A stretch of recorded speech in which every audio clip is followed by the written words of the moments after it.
to symbolize the bad conditions, the poor conditions of Pakistani people, and the white shall be red to symbolize the resolve of our people to fight out, and the Chantara or the crescent star will be golden yellow.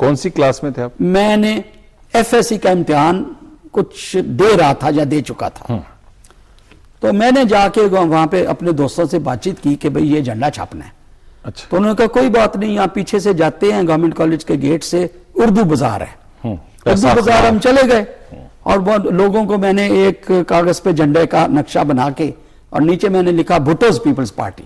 اچھا. وہ میں جس کو دکھاؤں وہ کہے جی 80 ہے block نہیں بنانا. ایوب خان کی آمریت تھی. ایوب خان کی دہشت. اچھا. اور نواب آف کالا باغ کی دہشت.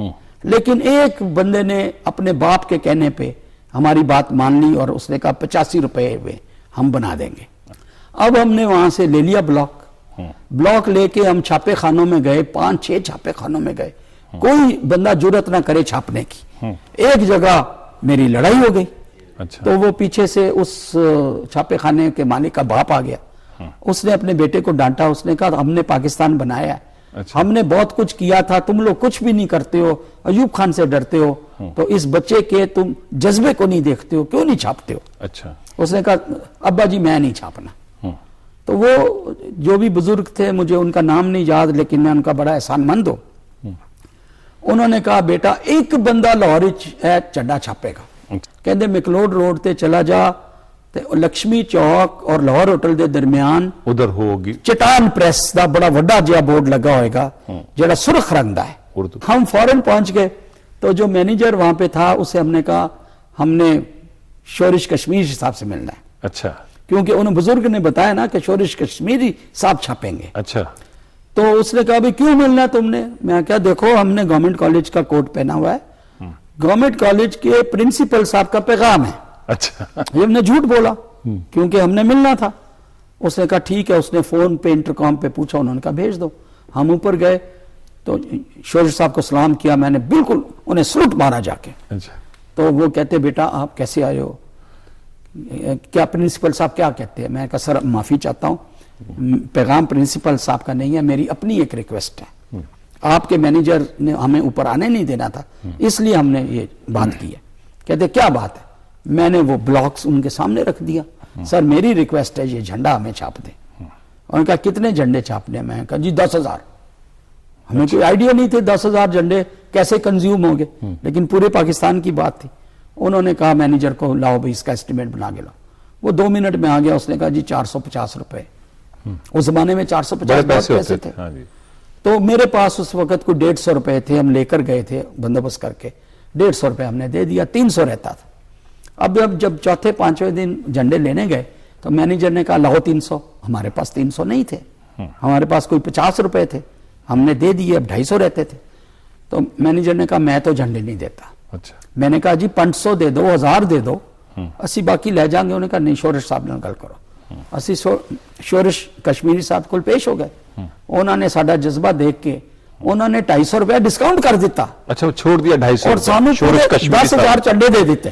اسی یہ چنڈے سارے لاہور یہ جھنڈا سارے لاہور میں بس سٹاپوں پہ بجلی کے کھمبوں پہ ہم رات کو لیویاں لگا لگا کے مطلب تھک ہار کے رات کو 2:30-3 بجے گھر آتے تھے. اچھا. تو ان دنوں تو اخبار ہوتی تھی نوائے وقت, جو کہ واحد اخبار وہی ہوتی, واحد اخبار پڑھی جاتی تھی. تو نوائے وقت میں ہم نے چھوٹی سی خبر بھی دیکھی ایک دن بعد کہ جی ایسے پیپلز پارٹی کے جھنڈے بس سٹاپوں پہ لگے ہوئے دیکھے گئے. اچھا. تو میرا ایک دوست جو کہ میرے ساتھ وہ جھنڈے لگا رہا تھا, پرویز رحیم اس کا نام ہے. اچھا. اس نے مجھے آ کے کہا کہ سہیل بھٹو صاحب آئے ہوئے ہیں. اچھا. چلو انہیں جا کے ملیں. میں کہا ہم نے کیا جا کے ملنا ہے؟ کہتے ہم نے جھنڈا چھاپا ہے, ہم نے محنت کی ہے, چلو چلیں. اس نے میرے ساتھ زور لگایا. میں نے شیو کی, نہایا, کپڑے بدلے, اور میں اور پرویز رحیم ہم انٹر کانٹیننٹل چلے گئے. جا کے ہم نے ریسیپشن میں بڑے روب سے پوچھا what is Mr Bhutto's room number. اچھا. تب اتنی سیکیورٹی نہیں ہوتی تھی. انہوں نے کہا دیا 336. اچھا. ہم ایلیویٹر کا بٹن دبا کے اوپر 336 پہ چلے گئے. ہم نے ناک کیا تو اندر سے دروازہ جب کھلا, چین کے ساتھ کھلا, اور ایک خاتون نے ایسے جھانک کے پوچھا کون ہے. تو میں نے اس جھنڈے کی ایک کاپی اندر دے دی. تو وہ بیگم صاحبہ تھی, بیگم نصرت بھٹو تھی. بیگم نصرت بھٹو تھی. اچھا. بیگم نصرت بھٹو نے وہ دروازہ کھول کے باہر آ گئی جب انہوں نے جھنڈا دیکھا. ہمیں بڑی شاباش دی, ہمیں بڑی تعریف کی, بلکہ میں چھوٹا سا بچہ تھا تو انہوں نے میرا ماتھا چوما اچھا اور انہوں نے کہا تمہارے جیسے نوجوان بچوں کے ساتھ ہی پارٹی بنے گی. اچھا تو میں جب جانے لگا تو انہوں نے کہا بیٹا پیچھے ذرا اپنا نام لکھ دو اور اپنا ایڈریس لکھ دو. وہ میں نے لکھ دیا وہاں پہ. اب ہم نیچے جب لابی میں آئے تو میرا دوست پرویز رحیم کہتا اچھا, ہم نے کہا جی بھٹو صاحب سے ملنا تھا. تو بیگم صاحب نے کہا وہ نیچے شالیمار روم میں کچھ سرکاری مہمانوں کے ساتھ کھانا کھا رہے ہیں, اچھا سرکاری افسروں سے. تو ہم نے کہا ٹھیک ہے, ہم نیچے آ گئے. میں باہر جانے لگا تو پرویز رحیم نے کہا یار کوئی ایسی کوئی بات نہیں ہے, ہم بھٹو صاحب کو جا کے سلام تو کر لیں. ہم نے ان کے ساتھ بیٹھ کے کھانا تو نہیں کھانا, کھانا کھاتے رہے, ہم سلام کر کے انہیں آپ چلے گئے ان کے پاس. ہم اندر چلے گئے شالیمار روم میں. ہم گئے, ہم نے کوٹ شوٹ اپنا بلیزر پہنا ہوا تھا, ٹائی لگائی ہوئی تھی اور گورنمنٹ کالج کا بلیزر تھا. تو جب بیروں نے ہمارے لیے کرسیاں کھینچی, میز پہ بٹھانے لگے, ہم نے کہا نہیں بیٹا ہم نے نہیں بیٹھنا, بھائی صاحب ہم نے نہیں بیٹھنا. ہم جا کے بھٹو صاحب کو میں نے سلوٹ مارا تو بھٹو صاحب نے مجھے پہچان لیا کیونکہ میری پہلے ملاقات تھی بھٹو صاحب سے. اچھا جب بھٹو صاحب اسلام آباد سے چھوڑ کے آئے تھے تو اچھا ریزائن کر کے آئے تھے, ریزائن کر کے آئے تھے تو یہ فلیٹیز ہوٹل میں ملاقات ہو چکی تھی. 55 نمبر روم میں ٹھہرا 55 نمبر میں ٹھہرا کرتے تھے, وہ بڑا مشہور تھا. تو بھٹو صاحب نے میرا نام نہ لیا لیکن آنکھوں سے پہچانا مجھے. تو میں نے جھنڈے دکھائے, 1-2 جھنڈے دکھائے, بڑے خوش ہوئے. تو میں نے 5-6 جھنڈے آگے کر دیے. میں کہا سر آٹوگراف اس کے پیچھے لکھ دیں. اچھا انہوں نے 6 جھنڈوں پہ ایک آٹوگراف یا 8 جھنڈوں پہ پیچھے انہوں نے دستخط کیے بھٹو صاحب کے اور آٹوگراف. بڑے انہوں نے خوبصورت پورا لکھا جی کہ ذوالفقار علی بھٹو. تھوڑی سی تعریف کی کہ شاباش بیٹا, اور میں آ گیا. اب میں جب باہر آیا اور میں اسکوٹر پہ بیٹھ کے ہم واپس آ رہے تھے تو میں چپ, میرے سے کوئی بات نہیں ہوئی. تو پرویز رحیم جو میرے پیچھے بیٹھا تھا اسکوٹر پہ, اسے پتا میں تو ہر وقت بولتا جاتا ہوں, باتیں کرتا رہتا ہوں.